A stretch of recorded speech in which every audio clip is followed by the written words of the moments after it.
VD. Satheesan അനുകൂല പ്രകടനം നടത്തിയ പ്രവർത്തകർക്കെതിരെ നടപടിയെടുത്തതിനെ തുടർന്ന് ഇടുക്കി കോൺഗ്രസിൽ രൂപപ്പെട്ട ഭിന്നത പൊട്ടിത്തെറിയിലേക്ക്.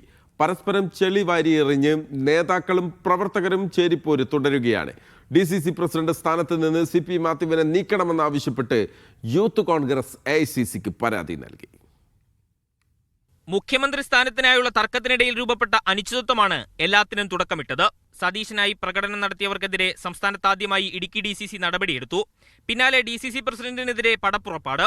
രൂക്ഷ വിമർശനം നടത്തിയ ഡീൻ കുര്യാക്കോസ് MPയെ CP മാത്യു മൂപ്പത്താത്ത നേതാവെന്ന് പരിഹസിച്ചതോടെ ചേരിപ്പോര് എല്ലാ സീമയും ലംഘിച്ചു. അതൃപ്തി അറിയിക്കാൻ വിളിച്ച പ്രവർത്തകനും DCC പ്രസിഡന്റും തമ്മിൽ അസഭ്യവർഷം. എന്റെ ഔദ്യോഗിക സ്ഥാനം വണ്ടിപ്പിരാരി ചോദിച്ചാ പറയും. ഈ പരിപാടിയായിട്ട് മുന്നോട്ട് പോയാലേ